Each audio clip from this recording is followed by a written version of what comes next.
کہ دونوں میں سے کوئی اس سے دریافت کر سکتا کہ وہ کون ہے۔ باوجود متعدد بار کوشش کرنے کے میں اپنے اعضاء کو حرکت نہ دے سکا۔ خبر نہیں کتنے ہی لمحات یوں ہی بے حس و حرکت گزر گئے۔ اچانک اس کے ہونٹوں کو جنبش ہوئی، مگر جو کچھ اس نے کہا وہ میری سماعت کی گرفت میں نہ آ سکا۔ بے بسی سے ایک ساکت بت کی مانند سے دیکھتے رہنے پر مجبور تھا۔ پھر اچانک مجھے ایسا لگا جیسے میری آنکھوں کے پردے نیند سے بھاری ہو کر بند ہو رہے ہیں۔ چند لمحات بعد مجھ پر غفلت کی نیند طاری ہو گئی۔ جب آنکھیں کھلی تو اپنے کمرے میں بستر پر پڑا تھا۔ میرے ارد گرد ادویات کی بو پھیلی ہوئی تھی۔ رات کے اس سناٹے میں روشنی ایک عجیب پراسرار ماحول پیدا کر رہی تھی۔ چند لمحے آنکھیں کھولے حیران نظروں سے میں چاروں طرف دیکھتا رہا۔ حلق میں کڑواہٹ سی تھی۔ مشکلوں سے اٹھا اور میز پر رکھے پانی کی جگ کو منہ لگاتا ہی پی چاہتا تھا کہ اچانک کسی نے بیت کی چھڑی لہرائی اور پانی سے بھرا جگ میرے ہاتھوں سے نکل کر فرش پر گر کر چور چور ہو گیا۔ میں نے غصیلے انداز میں اس چھڑی کو لہرانے والے کی جانب دیکھا تو ایک لمحہ اسے حیرت سے دیکھتا رہ گیا۔ انور تھا، وہ پراسرار انسان جو پہلے بھی 2 مرتبہ میرا وقت ضائع کر چکا تھا۔ تم نے میرے گھر آ کر میرے ساتھ ایسا کیوں کیا؟ میں نے غصیلی نظروں سے اسے گھورا۔ انور کو غصیلی نظروں سے گھورنے والا ہمیشہ اس دنیا میں ذلیل و خوار ہوا ہے۔ اس نے ٹھہرے ہوئے اس اعتماد لہجے میں جواب دیا، یہ بات تم اپنی گرہ میں باندھ لو کہ جب تک تم میرے کہنے پر عمل نہیں کرو گے دنیا کا ہر سکھ چین تم سے دور رہے گا۔ ذرا اپنے ماضی کو ٹٹولو تو یہ بات تم پر واضح ہو جائے گی کہ کوئی نہ کوئی ایسا حادثہ ضرور تمہاری زندگی میں رونما ہوا ہے جس نے تم سے زندگی کا ہر سکھ چھین لیا ہے۔ تمہاری بچی اور بیوی میرے مشن کی سب سے بڑی رکاوٹیں تھیں جن کو میں اوپر پہنچا چکا ہوں، اور تمہاری ملازمہ میرے راستے میں آ گئی، لہٰذا اسے بھی ٹھکانے لگانا پڑا، اور اسی طرح میں تمہارے جگری دوست جمال کو بھی موت کے گھاٹ اتار سکتا ہوں۔ تم اس وقت تک پراسرار بیماری میں مبتلا رہو گے اگر وہ اپنی بات ادھوری چھوڑ کر خاموش ہو گیا۔ اگر کیا؟ ذرا اس کی بھی وضاحت ہو جائے۔ میں نے کہا، اگر تم نے مذہبی عقائد کے مطابق میری بیٹی سے شادی نہ کی۔ اس نے میری آنکھوں میں جھانکتے ہوئے کہا، شادی؟ میں نے حیرت سے پوچھا۔ ہاں شادی۔ وہ سنجیدہ تھا۔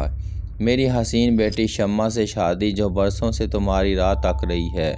کہیں تم اس پراسرار دلہن کے بارے میں تو نہیں کہہ رہے ہو جسے دیکھ کر میرے جسمانی قوت سلب ہو جاتی ہے؟ ہاں وہی، جسے تم اور جمال بھی دیکھ چکے ہو۔ جواب دو۔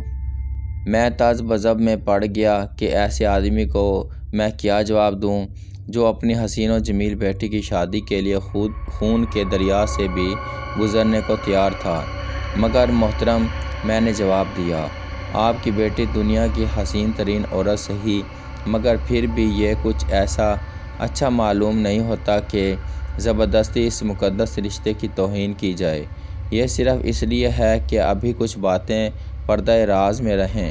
ایک حسین عورت تمہاری دلہن کہلانا چاہتی ہے، اس نے جواب دیا۔ بات کچھ سمجھ میں نہیں آ رہی ہے۔ میں نے کہا، کیا ایسا نہیں ہو سکتا کہ شادی سے پہلے میں تمہاری بیٹی سے ایک ملاقات کر لوں؟ میرا خیال تھا کہ وہ ملاقات کا موقع دینے کی بجائے اس سے گریز کرے گا۔ میرا خیال ہے بہتر یہی ہے کہ تم میری بات مان لو۔ تمہارے پاس اس کے علاوہ اور کوئی راستہ نہیں ہے۔ بیکار اپنے آپ کو ادھر ادھر الجھا رہے ہو۔ یہ بھی میں صرف اس لیے کہہ رہا ہوں کہ میری بیٹی تمہاری سفارش کر رہی ہے۔ اس کی پرزور سفارش ہے کہ تمہیں زندگی میں کبھی کسی تکلیف کا سامنا نہ کرنا پڑے۔ میں اس لیے آج تم سے کھل کر بات کر رہا ہوں۔ میں اس مشورے پر غور کروں گا۔ آپ پھر کسی وقت تشریف لائیں۔ میں نے لاپرواہی سے کہا۔ میری اس بات کو سن کر اس کے چہرے پر غصے کے آثار پھیل گئے اور وہ غصے کی حالت میں دروازہ کھول کر باہر نکل گیا۔ اس کے جاتے ہی مجھے یوں لگا جیسے مجھ پر اچانک پھر نکاہت نے غلبہ پانا شروع کر دیا ہے۔ ایک لمحے کے لیے یوں لگا جیسے میری جسمانی حالت بگڑ رہی ہے۔ میں گھبرا کر بستر پر لیٹ گیا۔ اس سے پہلے کہ میں جمال کو اپنی اور انور کی پراسرار گفتگو سے آگاہ کرتا، میرا ذہن تاریکیوں میں ڈوبتا ہوا محسوس ہوا۔ ہر طرف سے ایک اتھاہ تاریکیوں کا سمندر مجھے نگلنے کے لیے بڑھ رہا تھا۔ ایک بار پھر میرے کمرے میں تاریکی چھانک رہی تھی اور باہر سورج دنیا کا سفر ختم کر کے مغرب کے کسی گوشے میں روح پوش ہو رہا تھا۔ میں آنکھیں بند کیے پڑا تھا کہ اچانک ایک ملازم نے اندھیرا پا کر میرے کمرے میں لائٹ آن کر دی اور چلا گیا۔ اچانک میرے ذہن کے پردوں پر اس شریف صورت بوڑھے کا چہرہ ابھرا جو اپنی بات منوانے کے لیے مجھ پر کوئی سحر طاری کر رہا تھا۔ مجھے ایسا محسوس ہوا کہ اپنی بگڑتی ہوئی صحت کے پیش نظر مجھے اس کی بات ماننا ہی پڑے گی۔ چلو اس بہانے یہ بھی دیکھ لیں گے کہ ان پراسرار کی تہ میں کیا ہے۔ اس فیصلے پر پہنچ کر میں نے خود کو پرسکون محسوس کیا۔ اس فیصلے پر پہنچنے ابھی مجھے چند لمحے ہی گزرے تھے کہ میرے ملازم نے انور کے آنے کی اطلاع دی۔ اس کے آنے کی اطلاع پا کر مجھے اس کی پراسرار قوتوں کو ماننا پڑے گا۔ خدا جانے یہ عجیب و غریب انسان کون سی قوتیں اپنے اندر پوشیدہ رکھتا ہے۔ وہ آتے ہی کہنے لگا، مجھے یقین ہے کہ تم کسی فیصلے پر پہنچ گئے ہو۔ اس نے پورے اعتماد لہجے میں کہا، میں تمہاری بیٹی کے ساتھ شادی کرنے کے لیے تیار ہوں۔ کوئی راستہ نہ پا کر مجھے اپنی رضامندی کا اظہار کرنا پڑا۔ وہ مجھے راضی دیکھ کر بہت خوش ہوا۔ تو یہ کام آج ہی ہونا چاہیے، وہ بولا۔ اتنی جلدی کیوں؟ شادی بیاہ کوئی گڑیا گڈے کا کھیل تو نہیں ہے، میں نے جلدی سے جواب دیا۔ شاہ صاحب یہ بات پہلے بھی تم سے کہہ چکا ہوں اور ایک بار پھر کہتا ہوں، تمہاری شادی ہمارے رسم و رواج کے مطابق ہوگی۔ اس نے اپنی بات پر زور دیا، مگر ابھی تو سے آگ کی چنگاریاں پھوٹتی ہوئی محسوس ہوئیں۔ دفعتاً ایسا لگا جیسے میرا جسم پھیل رہا ہے، مگر جلد ہی نارمل ہو گیا۔ چند لمحوں بعد انور نے میرے شانے پر ہاتھ رکھتے ہوئے کہا، چلو اب چلتے ہیں۔ میں سحر زدہ پتلے کی مانند خاموشی سے اس کے ساتھ چل پڑا۔ وہ حویلی کے ساتھ دروازے کی طرف جانے کے بجائے حویلی کے پچھواڑے کی جانب چل دیا۔ چلتے چلتے ملازمین کی ایک کوٹھری کے سامنے گیا جو میری معلومات کے مطابق ایک طویل عرصے سے غیر آباد تھی۔ اس نے کواڑوں کو دھکا دیا اور مجھے اندر لے گیا۔ اندر ایک دیوار کے ساتھ نصب کنڈے کو باہر کی جانب کھینچا۔ دیوار میں ایک خلا پیدا ہو گیا اور سیڑھیاں نظر آنے لگیں۔ یہ منظر دیکھ کر میرا منہ حیرت سے کھلا رہ گیا۔ یہ حویلی صدیوں سے ہمارے خاندان کی ملکیت چلی آ رہی ہے اور کسی کو آج تک یہ خبر نہ ہو سکی کہ کوئی تہہ خانہ بھی یہاں ہے۔ وہ چند لمحے کے رہنے کے اشارہ کر کے سیڑھیاں اتر کر اندھیرے میں غائب ہو گیا۔ جب نمودار ہوا تو اس کے ہاتھوں میں دو روشن مشعلیں تھیں۔ ایک میرے ہاتھ میں دیتے ہوئے بولا، آؤ، اور سیڑھیاں اترنے لگا۔ سیڑھیاں کافی گہرائی تک چلی گئی تھیں۔ فرش پر پاؤں رکھتے ہی ایک عجیب و غریب خوشبو کا احساس ہوا، جیسے عنبر سلگ رہا ہو۔ پھر اچانک مجھے یاد آیا وہ بھی اس طرح کی خوشبو تھی جب ایک خوبصورت عورت الہن کے روپ میں میرے اور جمال کے سامنے آئی تھی۔ اس کے ساتھ ہی ایک عجیب و غریب سا سناٹا مجھے ہڈیوں میں اترتا ہوا محسوس ہوا اور انجانا سا خوف روح کے ہر گوشے میں گونجنے لگا۔ تہہ خانہ بہت وسیع معلوم ہو رہا تھا۔ مختلف راہداریوں سے گزرتے ہوئے ہم ایک ہال نما کمرے میں پہنچ گئے جہاں ہر طرف عنبر کی تیز خوشبو پھیلی ہوئی تھی، مگر اس بار یہ خوشبو میرے حواس پر نہ چھا سکی۔ ہمارے رکتے ہی خوشبو اور دھوئیں میں اضافہ ہو گیا۔ ایک لمحے کے لیے مجھے یوں لگا جیسے میں پھر حواس کھو رہا ہوں، مگر میں جلد ہی سنبھل گیا۔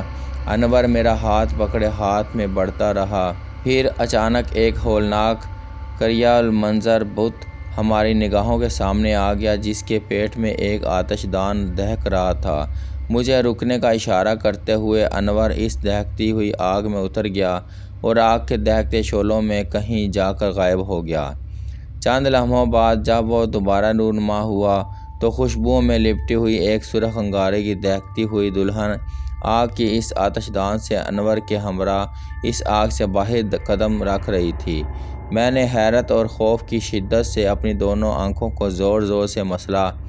ایک لمحے کے لیے مجھے اپنی بصارت پر یقین نہیں آ رہا تھا، مگر نہیں، وہ دونوں واقعی جلتے ہوئے آتش دان سے نکل رہے تھے، میرے برابر کھڑے تھے۔ میری نظریں اس دلہن کے چہرے کی جانب تھیں جس پر دہکتے ہوئے انگارے کی تپش تھی۔ انور اسے میرے قریب کھڑا کر کے ایک بار پھر لپک کر آتش دان میں گھس گیا اور دونوں ہاتھوں میں دہکتے ہوئے انگارے اٹھا کر لے آیا۔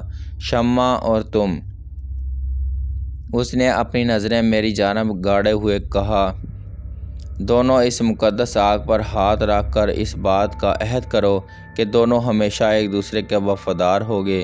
شمع نے اپنا ہاتھ بڑھا کر دہکتے ہوئے انگاروں پر رکھ دیا اور کہا، قسم ہے مجھے اس آگ کی جو دل سے روشن ہے اور ہمیشہ روشن رہے گی۔ میں اس مقدس آگ کی قسم کھا کر کہتی ہوں کہ اپنی ساتھی کی ہمیشہ وفادار رہوں گی۔ اس کے کہتے ہی اچانک میں نے اضطرابی طور پر اپنا ہاتھ پتلون کی جیب میں ڈال لیا اور اچانک میرے ہاتھوں میں حمائل شریف آ گئی۔ مگر اتنے میں انور میری طرف متوجہ ہو چکا تھا۔ اس نے مجھے اشارہ کیا کہ میں بھی اس آگ پر ہاتھ رکھ کر شمع کے ساتھ وفادار رہنے کا عہد کروں۔ میں نے اپنا خالی ہاتھ شمع کے ہاتھ پر رکھ دیا، جس نے ابھی تک انور کے ہاتھوں میں تھامے ہوئے انگاروں پر اپنا ہاتھ رکھا ہوا تھا۔ ابھی میرا ہاتھ شمع کو چھونے کی دیر ہوئی تھی کہ اچانک ایک تیز اور دل دہلا دینے والا دھماکہ ہوا اور اس دھماکے ساتھ ہی دو شعلے اڑ کر فضا کی طرف لپکے اور ساتھ ہی وہ دونوں خوفزدہ انداز میں پیچھے ہٹ گئے، مگر اس عرصے میں دونوں کے جسموں کو آگ لگ چکی تھی اور وہ دونوں آگ کی لپیٹ میں آ کر جل رہے تھے۔ اچانک آگ نے شدت پکڑ لی، میرا سارا جسم پسینے میں نہا گیا تھا۔ میں خوف سے ایک طرف سہما ہوا اس ہولناک منظر کو دیکھ رہا تھا۔ دیکھتے ہی دیکھتے دونوں کی لاشیں جل کر کوئلے کی طرح سیاہ ہو گئیں۔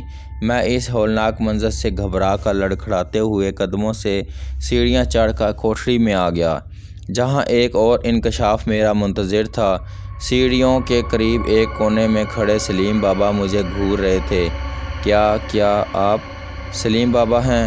میں نے بوکھلائے ہوئے لہجے میں کہا۔ ہاں، میں وہی بد نصیب ہوں جو جب تک زندہ رہا ہمیشہ اپنے مالک کی حفاظت کرتا رہا اور بالآخر حق نمک ادا کرتے ہوئے موت کی سنگین وادیوں میں گم ہو گیا۔